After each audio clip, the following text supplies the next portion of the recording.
कब, कहां और किस दिशा में बैठकर ओम का जाप करने से बढ़ेगा आपका सेल्फ कॉन्फिडेंस, दूर होगी टेंशन और मन रहेगा शांत? आइए जानते हैं पंडित जी से। पंडित जी, आपने तो शुरुआत में बता ही दिया कि ओम कितना शक्तिशाली है, यानी आप किस भी, मुझे लगता है किसी भी दिशा में हो, किसी भी अवस्था में हो, ओम का बस जाप करना मात्र ही मुझे लगता है कि लाभदायक होगा। लेकिन उसके बावजूद भी क्या तरीका है सही? देखो, अगर मन शांत रहता है, आत्मविश्वास कमज़ोर है या तनाव में रहते हैं, पढ़ाई में मन नहीं लगता है, तो ब्रह्म मुहूर्त या रात में किसी शांत जगह, पूजा स्थान या पीपल के नीचे या किसी नदी के किनारे या शिवालय में सुखासन या वज्रासन में बैठकर, पद्मासन में बैठकर पूरब दिशा की ओर मुँह करके आपको यथासंभव ओम का उच्चारण करना चाहिए। एक तो होता है ओम का उच्चारण, जिसको आप बोलेंगे ओम ओम ओम ओम ओम।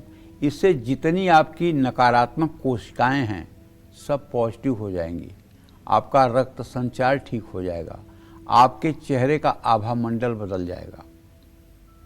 अगर आपको न विश्वास हो तो ऐसा करिए, एक ट्रांजिस्टर लीजिए और ट्रांजिस्टर ऐसा लीजिए कि जिसमें मतलब कि एरियल लगा हुआ हो, और एरियल लगा हुआ ट्रांजिस्टर का एरियल निकाल दीजिए और एरियल के ट्रांजिस्टर को तेज़ी से चालू करिए, वो तेज़ आवाज़ में बजे, और वो एरियल के ऊपरी हिस्से में आप अपनी तर्जनी उंगली ले जा कर के सटाइए। जितनी दूर से वो खड़खड़ाहट आने लगे उस दूरी को आप नाप लीजिए, और उसके बाद ओम का जो है 5 मिनट तक उच्चारण कर लीजिए। उसके बाद फिर उंगली ले जाइए, देखिए अगर डिस्टेंस न बढ़ जाए तो कहिए, क्योंकि तत्काल एक सकारात्मक ऊर्जा का प्रवाह आपके शरीर में संचरित होता है ओम के उच्चारण से।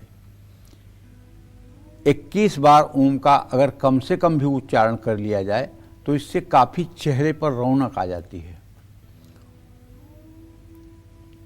ओम का जप करते हुए ध्यान भौहों के बीच यानी आज्ञा चक्र में लगाना चाहिए।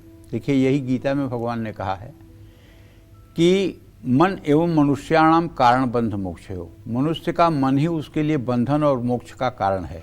मन को ठीक करने का जो तरीका भगवान ने बताया है, वो एक तरीका गीता जी में बताया है कि भ्रू मध्य में या नासिका के अग्रभाग पर, मतलब सुखासन पद्मासन में बैठकर नासिका के अग्रभाग पर दृष्टि जमाना या भ्रू मध्य में दृष्टि जमाना, ये मन को रोकना है, ये मन को रोकना है। तो अगर यहाँ आप कल्पना करें कि ओंकार लिखा हुआ है, ओम लिखा हुआ है, और यहाँ अगर आपका ध्यान लग जाए तो निश्चित रूप से जो मन कहीं से भी आपके बस में नहीं होता है वो मन रुक जाएगा। और मन जब तक रुकेगा नहीं तब तक काम, क्रोध, मोह, लोभ, मद, मत्सर जैसे विकारों से ये दूर नहीं होगा। और जब तक इनसे ये दूर नहीं होगा तब तक भगवान का ये कथन अपनी 84 विभूतियों को बताते हुए भगवान श्री कृष्ण गीता में कहते हैं, इंद्रियाणाम मनश्चास्मि, इंद्रियों में मैं मन हूँ, तब तक वो आपका मन नहीं बन पाएंगे। और जिस दिन ये 6 विकार आपसे पृथक हो जाएंगे, आपके मन से पृथक हो जाएंगे, काम, क्रोध, मोह, लोभ, मद, मत्सर, ये 6 विकार जिस दिन आपके मन से पृथक हो जाएंगे, उस दिन भगवान श्री कृष्ण का प्रादुर्भाव आपके मन में हो जाएगा। यदा यदा ही धर्मस्य ग्लानिर्भवति भारत अभ्युत्थानम धर्मस्य तदात्महं सृज्याम्यहम्। तुरंत आपके हृदय देश में ही भगवान का प्राकट्य हो जाएगा। अगर हृदय रोग या हाई ब्लड प्रेशर से आपको बेचैनी रहती है, या आपकी पल्स रेट असामान्य रहती है, या हर समय आपको थकान बनी रहती है, तो प्रकृति के बीच जाकर उत्तर या पूरब दिशा में मुँह करके वज्रासन, सुखासन, पद्मासन में बैठकर सुबह शाम गहरी सांस लेते हुए 15-15 मिनट तक ओम का उच्चारण करने का अभ्यास करना चाहिए। लेकिन ये जो मैं बता रहा हूँ, ये माया मोह में फंसे हुए इंसानों के लिए बता रहा हूँ। 15 मिनट साधकों के लिए नहीं बता रहा हूँ। साधकों के लिए तो ये समय 2-2 घंटे, 3-3 घंटे का होना चाहिए।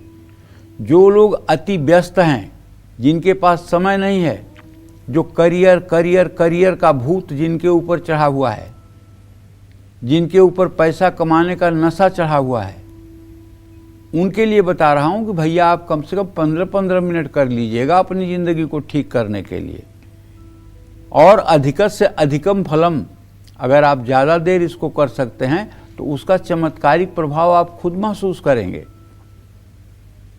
आप जानते हैं, जब कोई व्यक्ति भगवान के किसी नाम का जप करता है या भगवान के किसी नाम का हर समय चिंतन करता है, तो एक स्थिति ऐसी आती है 5-10 साल में, जब वो व्यक्ति जहाँ बैठा होता है तो उसके बगल में बैठे हुए व्यक्ति को वही नाम सुनाई देता है, वही नाम सुनाई देता है।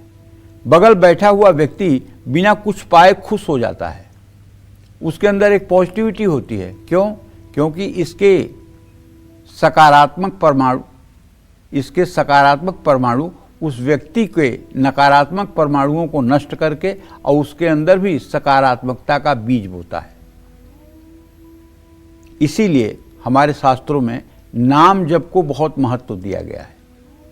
रामचरितमानस में तो गोस्वामी जी ने यहाँ तक कहा है कि राम ते अधिक राम कर नामू, राम से भी अधिक राम का नाम है। करऊं कहाँ तक नाम बढ़ाई, सकहि न राम नाम गुण गाई। कलयुग केवल नाम आधारा, सुमिर सुमिर नर उतर ही पारा। तो कहने का मतलब यह है कि चाहे राम कहिए चाहे ओम कहिए,